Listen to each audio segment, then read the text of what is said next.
Thanks for joining us on Shannons Club TV, where we reflect on the legacy of significant cars in Australia. You can join the Shannons Club free on the website, where you can also catch up on a wide selection of past episodes. Still to come, we'll take an up-close look at our feature car with an owner's example and get the latest market trends from the Shannons auctions team. So let's kick things off with the Japanese coupe that ensured mass market success for the Wankel rotary engine, the Mazda R100. The Mazda R100 was one of the 1960s Japanese cars that put the international automotive industry on notice. We had already experienced the Isuzu Bolette and Toyota Corona, which between them effectively redefined the compact four-cylinder sedan market. Then came the Corolla, which instantly rendered all British small two-door sedans outdated. The Corolla was followed by the redoubtable BMW-inspired Datsun 1600. But none of these prepared us for the Mazda R100 with its Wankel rotary engine packaged ever so neatly into the bodywork of the neat, effective and unassuming Mazda 1200 Coupe. The first point to make about the R100 is that there was no precedent, at least in Australia, for such a high-performance small car. Ford never sold the Lotus Cortina here, and neither the Cortina GT nor the Mini Cooper 1275S were really in the same straight-line performance league as the R100. The R100 is best understood as Toyo Kogyo's first mass-produced foray into what it hoped would be a rotary future. It was revealed at the 1967 Tokyo Motor Show, where it shared the Mazda limelight with the newly released Cosmo 110S. Mark, just imagine if the R100 had been ready for Bathurst a couple of years earlier. Yeah, it would have caused an absolute sensation. But it really was a standout in 1969 when it was at Bathurst. I mean, think about that car's name, R100. R for rotary, 100 for 100 horsepower. Now, if you take into account that little 10A rotary, those two little rotors added up to a cubic capacity of less than 1,000 cc's or 1 litre. So it effectively was producing more than 100 brake horsepower per litre. Now, in those days, that was the magic figure reserved only for, the highest performance engines of the piston design. So you could see Mazda was really onto something here. Yes, fantastic. Yeah. To me, the R100 was a compelling little scale model Ferrari with that crisp 2+2 coupe body and wood rim steering wheel ahead of a neat set of gauges. It weighed just 805 kilograms. The most surprising thing about the car, in which Toyo Kogyo offered rotary power to the masses, was the contrast between the engine and practically every other aspect of its design except the interior. Even the dynamics were pretty ordinary. Maybe this was all part of the designer's cunning plan. By plumbing their radical Wankel into a conventional little coupe, perhaps they hoped not to alarm prospective buyers. Amid the psychedelia of 1969, the Australian manufacturers were coming up with bright colours and great names for their go faster offerings. But Mazda Australia took a different approach with the understated R100 Coupe, Japan's first Q car. But Mark, the R100 was really just the starting point for Mazda rotaries on Australian racetracks, wasn't it? Yeah, it sure was. And they couldn't have picked a better place to start than Mount Panorama Bathurst.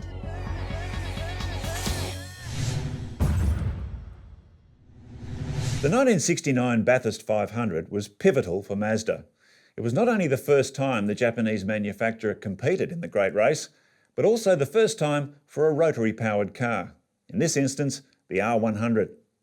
Mazda was a late starter in comparison to other Japanese marques on the mountain, but proving the performance and durability of its Wankel rotary engine in competition was crucial if it was to build trust and gain acceptance in the Australian car market.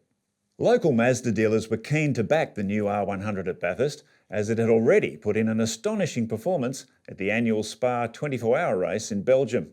The little rotary-powered rockets just kept going and going, displaying competitive speed and faultless reliability.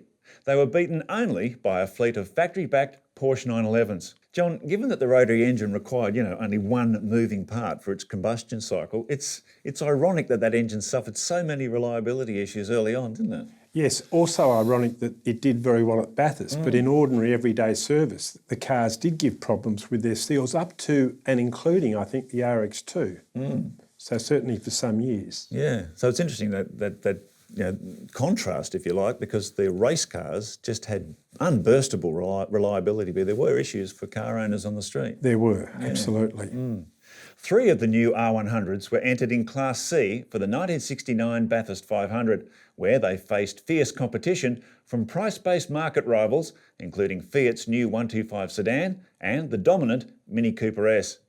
During practice, the impressive top speeds of the Mazdas were put to good use on the long straights, even though the R100s caused some anxious moments through corners as drivers explored the limits of their fairly ordinary chassis dynamics. That spooky handling caused one of the 3 R100s to crash out of the race, but the 2 remaining cars finished 5th and 7th in class. Now, they may not have won, but of most importance to Mazda was that 2 stock standard examples of its mass-produced rotary engine had survived 500 miles flat out without a hiccup. It all happened in full public view, of course, and with that came instant credibility. At the dawn of a new decade, a bright future beckoned for Mazda and its rotary engine in Aussie touring car racing. And it all started with the R100. Don't forget, you can find your favourite car club or event on the Shannons Club website.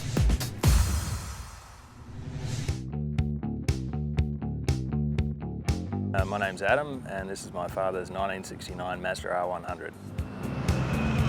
My dad bought this car brand new back in 1970 when he'd driven around Australia in an old Cortina, got back to Melbourne, needed a new vehicle and decided a Lotus was beyond his price range.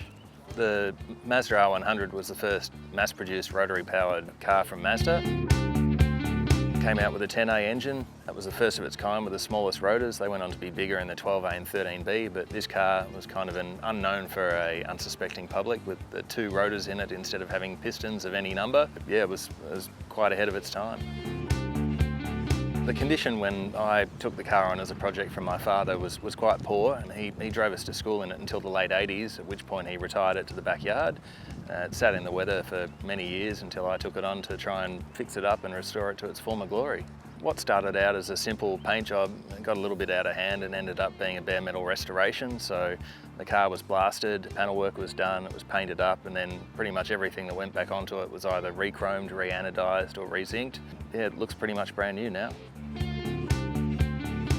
When I first decided to restore the car, I had no idea that people were even interested in rotary Mazdas, so I was quite surprised to find there was a rather large following, and I always just thought it was Dad's old Mazda, but yeah, little did I know that it has quite a passionate following in Australia.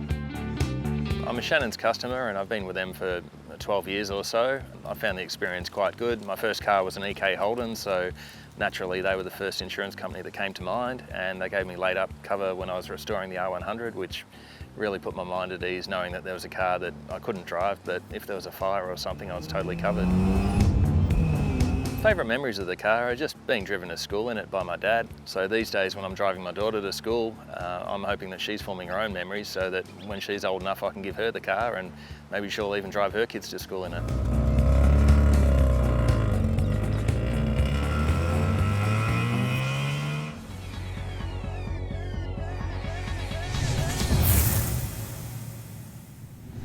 Shannons National Auctions Manager Chris Borrabon joins us to talk about the mighty Mazda R100. Welcome to the show, mate. Hey, Mark. Hey, John. G'day, Chris. The Mazda R100. I remember when they were as cheap as chips. That's right. What happened? What happened? The price has gone up. I mean, they've And up. Yeah, Doubled in the last 5 years. Correct. That's right. I mean, we've seen a massive resurgence in the values of R100s. Look, I think rotaries in general have performed really well in the last 10 years.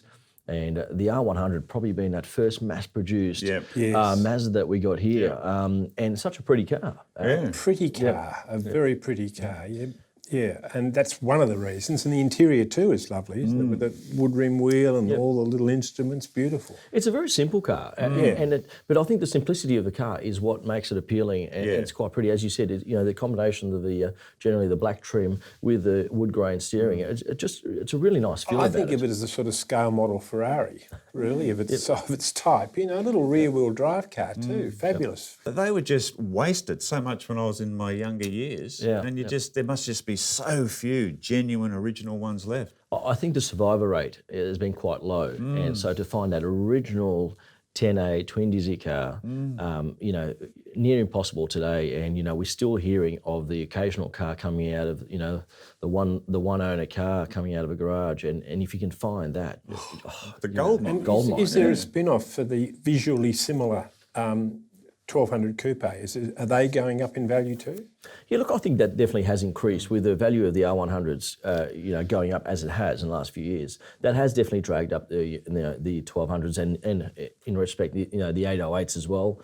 Those type of models have definitely climbed. Yeah. And Chris, would a lot of these wonderful little R100s have gone back to Japan like so many other Japanese cars? Yeah, look, I think in the mid '90s we did see a huge number of rotaries go back to Japan. The unmolested cars in that original condition. We saw a number of them go back. So we did lose some really good examples here in Australia. And because this is really a world market trend, that's really what's helped the values along. Yes. Yeah. And do these cars come to auction frequently? I'd like to see more, to be honest, but we don't. We don't see too many. We have had a handful in the last few years, and they've performed extremely well at auction. Fair to say we've sold all of them.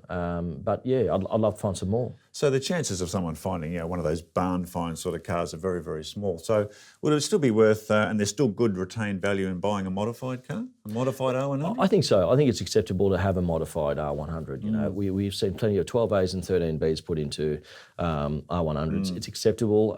There is definitely a scene out there for the younger enthusiast or emerging enthusiast. So yeah, definitely acceptable. And but if you can find a genuine R100 with the correct numbers, the advice is jump on it. It really is a good thing. Yeah, that's the one to go for. Thanks for joining us, Chris. Thanks, Chris. Thank you. And remember, you can keep up to date with all the latest Shannons auctions news on the Shannons Club website. If you'd like a lasting image of the Mazda R100 in competition, visit autopics.com.au. John, it's fascinating looking back at the Wankel rotary engine. I mean, it was always capable of tremendous power outputs, but there were problems in it which perhaps spoiled its popularity on a broad scale. Well, the problems actually grew in a sense. The cars always had very heavy fuel consumption. But then as the American emissions laws tightened, the car had more and more trouble meeting the Clean Air Act, basically. And what had looked as if it was going to be the road to the future, and a lot of manufacturers bought licenses, and they were even General Motors, but what looked like it was going to be the road to the future finished up being a dead end, which is a pity. It's also one of the reasons why those cars are so sought after, and the Mazda R100 really a little gem. Well, we hope you've enjoyed reflecting on the fantastic Mazda R100, the first successful mass-produced rotary car. We look forward to your company next time on Shannons Club TV. Bye for now.